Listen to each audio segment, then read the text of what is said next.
Dolly Parton, Empath, Narcissist, or something else.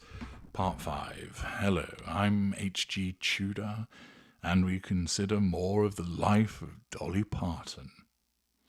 We're going to look at some of the controversies that have surrounded her, first of all going back to 1978. In 1978, Dolly Parton posed for the cover of Playboy magazine, appearing in a bunny costume, which sparked at the time significant controversy. This was a bold move for a country music star, as the magazine was associated with risque content, and some critics accused Parton of objectifying herself for male audiences. Might this be a narcissist exhibiting vanity, seeking fuel by utilization of her body? Parton defended her decision, stating she wanted to demonstrate that a woman could be both sexy and respected. She saw the photo shoot as a way to challenge stereotypes about women in the entertainment industry. Might this response be seen as the presence of emotional empathy, or is this just a skilled nullification of threat to control by a superior narcissist? The backlash came primarily from conservative audiences and some feminist critics who argued the photo shoot reinforced traditional gender norms or catered to the male gaze. Despite the criticism, Parton handled the situation with her characteristic humour, emphasizing her agency in the decision and framing it as a celebration of her femininity rather than exploitation. The controversy didn't cause any significant harm to her career.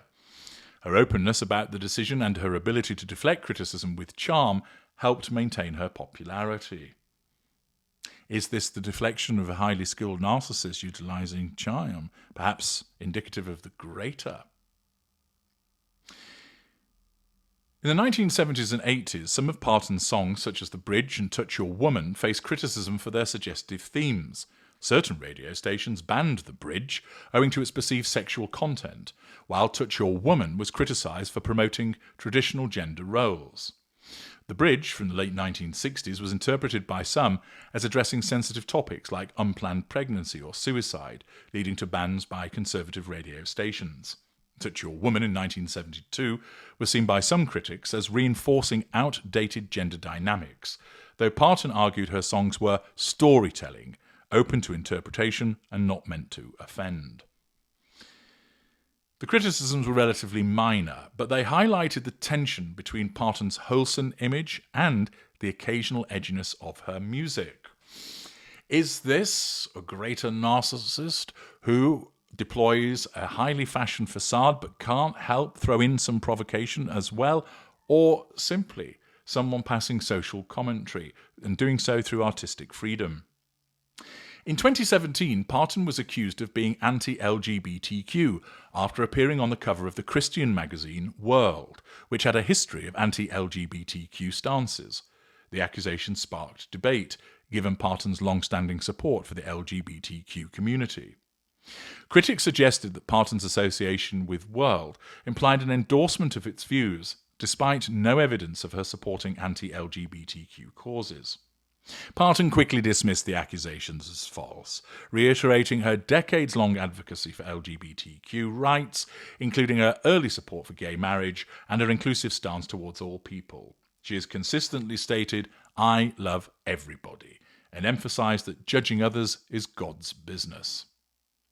The accusations were short-lived, since Parton's track record of inclusivity and her swift clarification quelled the controversy. In 2020, media outlets reported that Parton had pledged support for the Black Lives Matter movement, leading to controversy when some claimed her comments were edited to misrepresent her stance.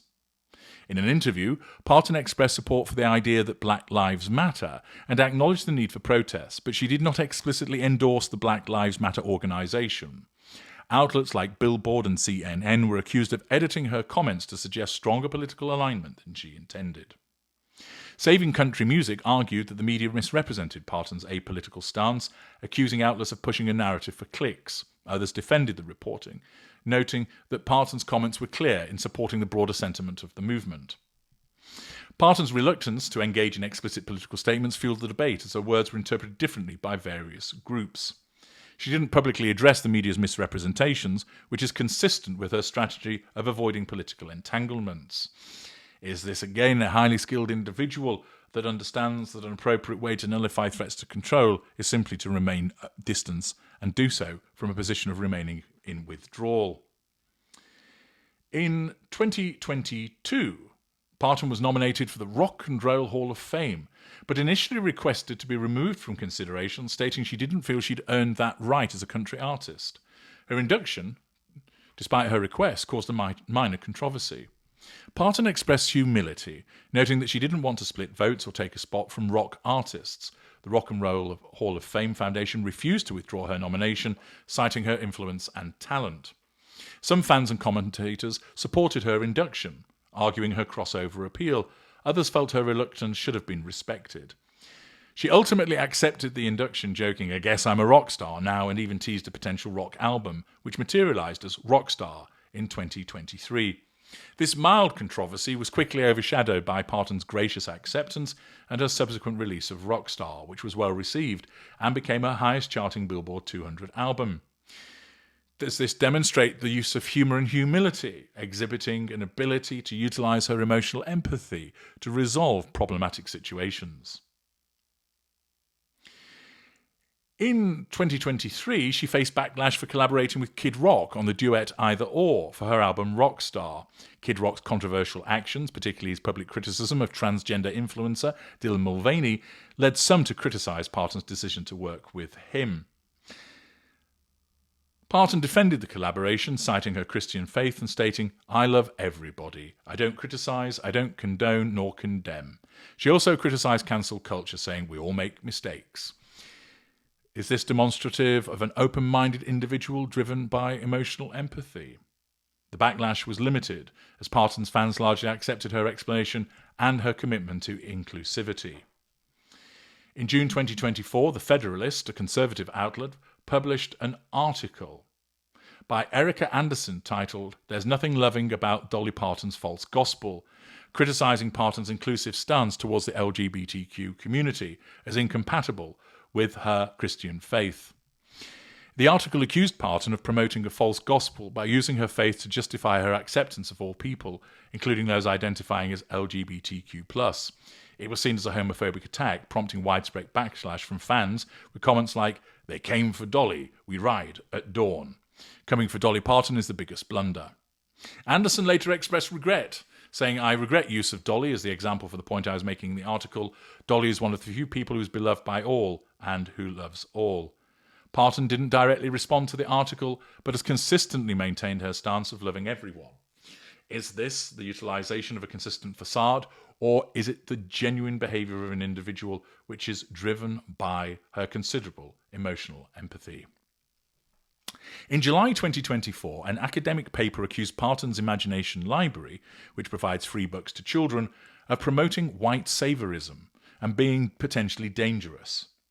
The paper argued that the program, which has donated millions of books to children worldwide, perpetuated stereotypes by framing Parton as a saviour figure for impoverished communities, particularly in rural areas. Again, Parton didn't publicly respond to the accusation, which is consistent with her approach to avoiding academic or political debates. In July 2025, Parton was accused of working with a notorious Nazi family in reference to a collaboration with Khloe Kardashian on her podcast Chloe in Wonderland. The claim, however, was inflammatory and lacked substantiation. The accusation stemmed from Parton's appearance on Kardashian's podcast to discuss her grief over her husband Carl Dean's death and her career. The reference to the Kardashians as a Nazi family appeared to be hyperbolic or satirical, with no evidence provided by the accuser to support such a claim. Once again, Parton didn't respond to the accusation, likely due to its lack of credibility and her continued consistent practice of avoiding engagement with fringe claims. Dolly Parton has never really been mired in substantial controversy, and those few examples there are minor and peripheral. Is this because she's a highly skilled narcissist that operates a polished facade, that she's very capable with the use of charisma to diffuse situations and nullify control?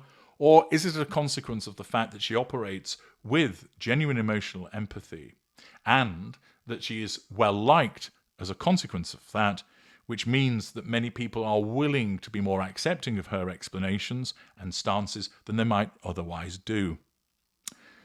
Well, you can make your own mind up as to what this evidence tells us as we continue with our examination with Dolly Parton as we now move into part 6. Join me there.